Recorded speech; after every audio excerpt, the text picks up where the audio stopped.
Hello friends, welcome to our channel sharpen maths.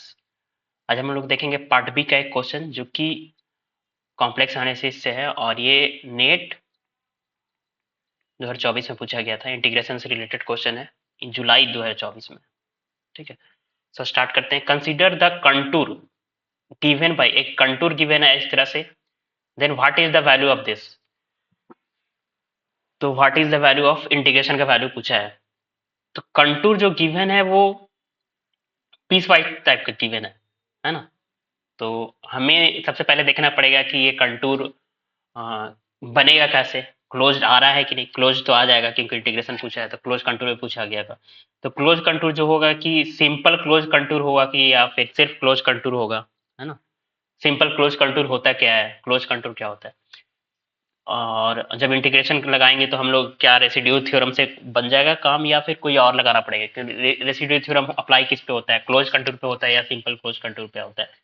तो सबसे पहले हम लोग क्या करेंगे, क्लोज कंटूर का फॉर्मेशन करेंगे, ज्योमेट्री देखेंगे कैसा बनेगा। तो गामा थीटा अगर, गामा थीटा अगर ये है 2 i थीटा और थीटा 0 से π/2 है, तो ज्योमेट्री कैसी आएगी।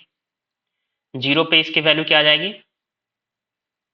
सॉरी e 2 i थीटा है ना, इसकी वैल्यू 0 पे 1 आएगी। और π/2 पे क्या आएगा, e i π-1 यहाँ पे आएगा। और π/4 पे यहाँ पे आएगा कहीं पे, इसके वैल्यू 1 है ना। π/4 पे i आएगा यहाँ पे। तो 0 से π/2 के बीच में क्या आएगा, रीजन ये आएगा। अभी हम लोग कहाँ से कहाँ मूव किए हैं, थीटा थीटा 0 से π/2 मूव किए हैं तो यहाँ आया। अब π/2 से 3π/2 के लिए हम लोग पीस वाइज के अकॉर्डिंग क्या लेंगे, गामा थीटा निकालने के लिए 1 + 2 ei थीटा। तो π/2 पे इसकी वैल्यू क्या आएगी, -1। यहाँ पे -1 है ना, क्या आएगा, इसका वैल्यू क्या है, गामा थीटा का वैल्यू 1 + 2 ei थीटा है। तो थीटा अगर π/2 लिए तो इसकी वैल्यू क्या आ जाएगी,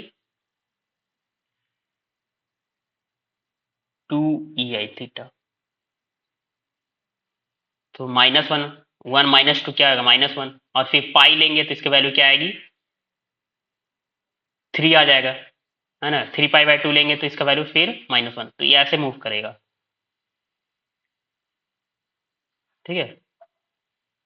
π/2 से पाई गया तो ये यहाँ से यहाँ तक गया, ये हो गया वैल्यू 3 मान लेते हैं ना, डिस्टेंस को नहीं देखिएगा, थोड़ा इसको 3 मान लेते हैं, बीच में कहीं 2 होगा। फिर ये यहाँ से यहाँ गया तो ये हुआ, फिर यहाँ से यहाँ गया तो ये हो गया ज्योमेट्री, ठीक है। फिर अब 3π/2 से 2π के लिए ये लेना पड़ेगा, गामा थीटा क्या लेना पड़ेगा, e 2i थीटा। 3π/2 पे इसकी वैल्यू क्या आएगी, -1 और 2π पे 1, तो ये हो जाएगा, ठीक है। तो ये हो गया गामा हमारा। अब बताइए ये गामा जो है हमारा क्या क्लोज कंटूर है,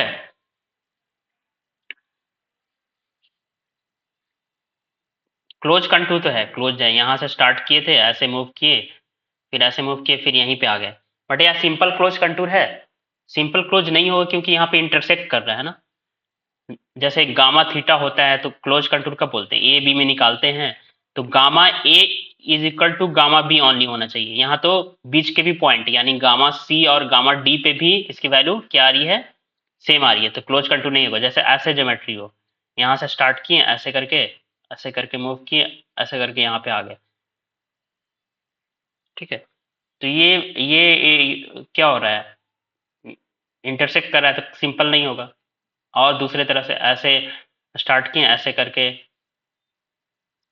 तो सिंपल क्लोज कंटूर नहीं होगा। सिंपल क्लोज कंटूर का मतलब हो गया कि एंडिंग पॉइंट पे वैल्यू सेम होनी चाहिए, बीच के पॉइंट पे सेम नहीं आना चाहिए, इंटरसेक्ट नहीं करना चाहिए। तो सिंपल क्लोज कंटूर नहीं है। सिंपल क्लोज कंटूर के बारे में हम लोग क्यों देख रहे हैं, बार बार क्यों बोल रहा हूं मैं, क्योंकि जैसे आपने गलती ये भी किया होगा कि ये इसको रेसिड्यू इंटीग्रेशन के हेल्प से बना लिया होगा।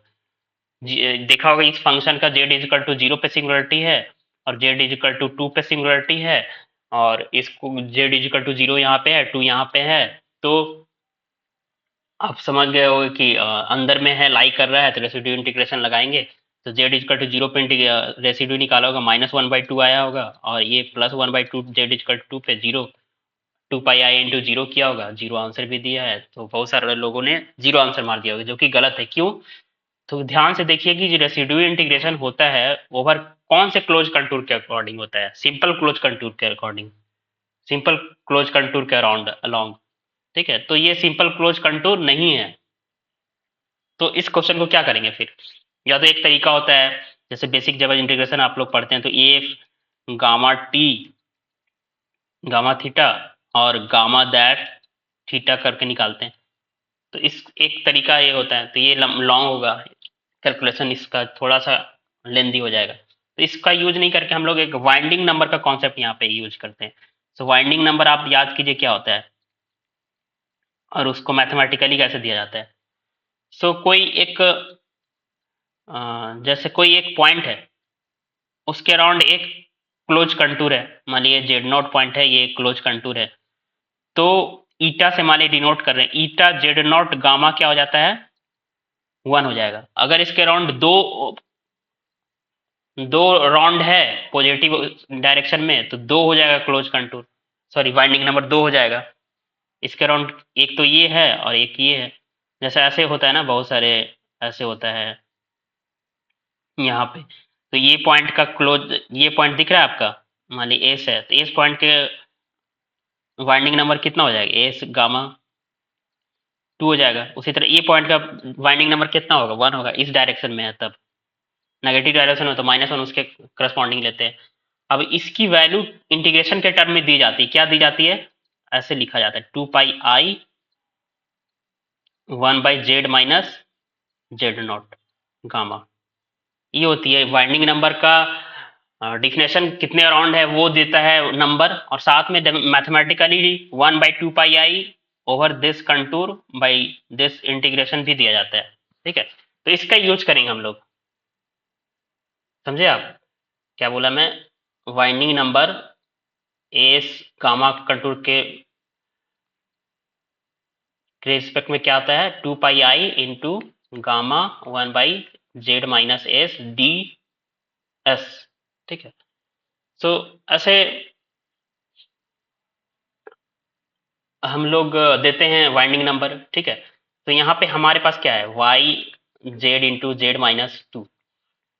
तो सबसे पहले इसको स्प्लिट कर लेते हैं। स्प्लिट करके क्या लिख सकते हैं? 1/z minus 2 minus 1/z। सो ये क्या हो जाएगा? 1/2 यहाँ आ जाएगा dz। अब इसको स्प्लिट कर लेते हैं। स्प्लिट करने से क्या हो जाएगा? फायदा हो जाएगा या फिर इजी हो जाएगा कि 2 के अराउंड कितने हैं, जो हम लोग वाइंडिंग नंबर यहाँ पे देख रहे हैं उसके हेल्प से निकाल सकते हैं। तो 1/2 gamma Z minus 2 dz minus 1/z dz। ठीक है, अब z इज इक्वल टू 2, इसकी वैल्यू क्या आएगी? ये 2 इधर चला जाएगा, है ना? तो इस रिजल्ट की हेल्प से निकालेंगे तो इसका वैल्यू क्या आएगा? 2 के अराउंड कितने सर्किल है? 2 के अराउंड क्लोज सर्किल कितना है? 2 यहाँ पे होगा कहीं, एक ही है। बट 0 के अराउंड कितने क्लोज सर्किल? एक ये है, एक ये है, तो 2 हो जाएगा। तो 0 का वाइंडिंग नंबर 2 होगा और 2 का वाइंडिंग गिवन कंटूर के रिस्पेक्ट में 1 होगा। तो ये क्या हो जाएगा? 1/2, 2πi इधर जाके मल्टीप्लाई हो जाएगा ना, तो 2πi into 1 minus 2πi into 2, सब पॉजिटिव डायरेक्शन में है। ठीक है, तो इसकी वैल्यू आप देख लो कितना हो रहा है, -πi हो रहा है। कैलकुलेट हो गया, 2πi minus 4πi, 2πi minus 2πi, 2 से डिवाइड होगा तो -πi। तो -πi गिवन वन ऑप्शन। तो ये गिवन वाइंडिंग नंबर के कॉन्सेप्ट से थर्ड ऑप्शन क्या हो जाएगा? ट्रू हो जाएगा, है ना? थर्ड ऑप्शन ट्रू हो जाएगा। तो वाइंडिंग नंबर के हेल्प से हम लोग इसको कर लेंगे इजिली। तो वाइंडिंग नंबर आपको समझ में आ गया। So number of close circle around given point, that will be the winding number of that given point. So जैसे जेड नॉट का वाइंडिंग नंबर 1, उसी तरह यहाँ पे 2 है,